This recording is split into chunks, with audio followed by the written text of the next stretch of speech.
IPL এর বিনোদনকে কয়েক গুণ বাড়িয়ে দেয় এই চিয়ার লিডাররা।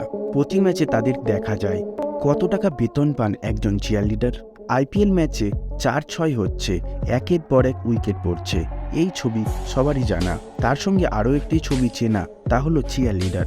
নিজের দলের 4 বা 6 বা উইকেট পড়ার সাথে সাথে মাঠের পাশ থেকে স্টেজে উঠে নাচতে দেখা যায় এই চিয়ার লিডারদের। করোনা কারণে একাধিক বিধিনিষেধ থাকায় আগের বছরগুলি চিয়ার লিডার ছিল না, তবে এবার পুরোদমে আইপিএল শুরু থেকেই ফিরে এসেছে চিয়ার লিডাররা। তাদের নিয়ে একাধিক বিতর্ক থাকলেও তাদের জনপ্রিয়তা কিন্তু যে কোনো ছোট প্লেয়ারকে হার মানিয়ে দেবে।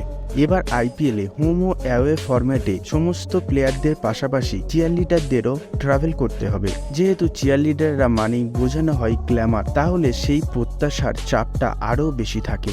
কিন্তু জানেন চিয়ার লিডারদের বেতন কত? চিয়ার লিডারদের পেশায় যতই গ্ল্যামার থাকুক না কেন, বেতনের দিক থেকে তা অনেকটাই কম। সাধারণত আইপিএলে চিয়ার লিডারদের নিয়োগ করে না, প্রতি মরশুম হিসাবে ফ্র্যাঞ্চাইজি চিয়ার লিডারদের বিনিয়োগ করে থাকে। সাধারণ এজেন্সির মাধ্যমে নিয়োগ করা হয়। বেশিরভাগ চিয়ার লিডার হন বিদেশি।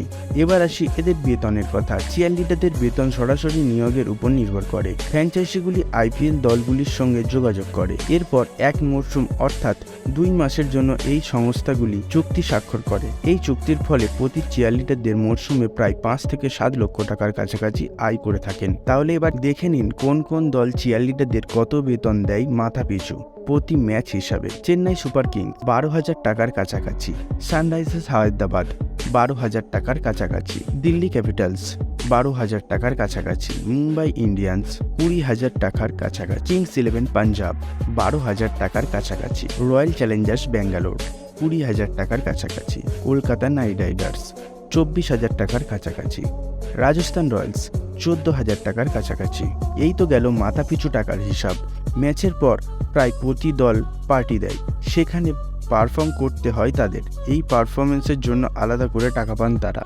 এটাও ফ্র্যাঞ্চাইজি পিছু আলাদা আলাদা হয়। অনেক চিয়ার লিডারকে বিজ্ঞাপনে অভিনয় করানো হয়। বেতন কম হলেও আইপিএলে পারফর্ম করতে পারলেই নিজের দেশে গিয়ে চিয়ার লিডারদের জনপ্রিয়তা অনেক বেড়ে যায়। ফলে কেরিয়ারের উন্নতির জন্য আইপিএলকে বেছে নেয় অনেক চিয়ার লিডাররা।